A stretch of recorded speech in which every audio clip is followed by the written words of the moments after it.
Welcome to the porting room. Today we're going to cover tools and techniques used in porting heads and manifolds. Before we do that, we need to get safety out of the way. Masks create a lot of dust. Use them. Hearing protection, earbuds, earmuffs, personal preference. Don't forget the safety glasses.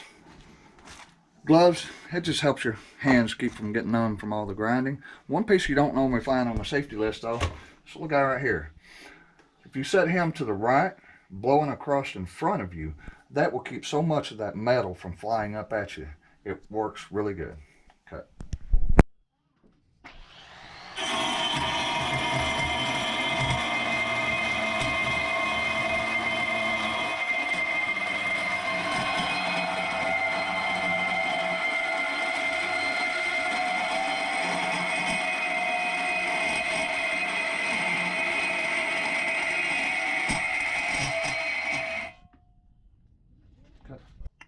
Let's talk about the tools we're using today.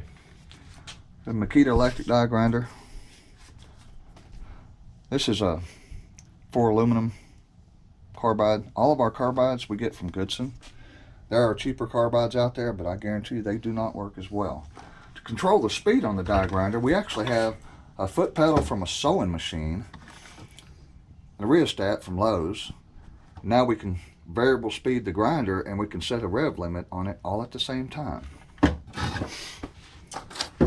Cutting aluminum, you're going to need some lubricant for the bit to keep it from loading up. We just use candle wax. We've tried everything else. This does better than anything. If you look at the blue here, and then we scribe the lines out, this is what we use. Also from Goodson. And then just a pointed scribe to make your marks. To get the work in position where we can comfortably work on it, not have it move around, I'll show you our setup here.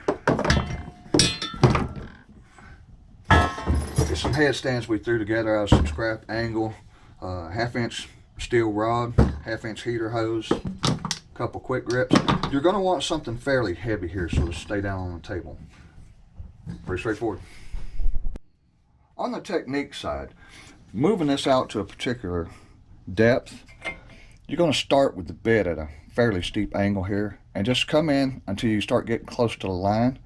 If you feel like you're going to go past the line as you're coming down, you can back off the speed or back off on the pressure, but both are getting less work done. In reality, all you got to do is just tilt the bit in just a little bit to put more of it in the work. And if you saw, I was tilting the bit in and you could see it come further away from the line. If you want to get back to the line, you just tilt it back out. You'll find a spot that's comfortable and you can just go right down the line like this.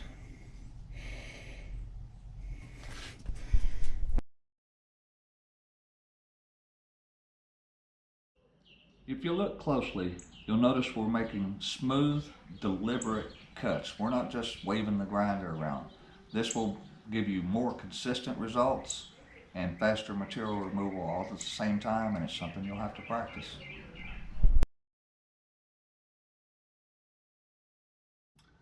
How do we know how much material we're taking out? You need a pair of these dividers, caliper. We can go in the port and set it off the stock dimension. And then say we want to go out 50 thousandths, we can just zero it.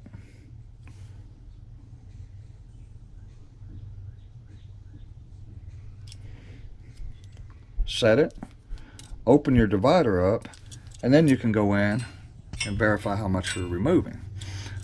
How much can we remove? If it'll work.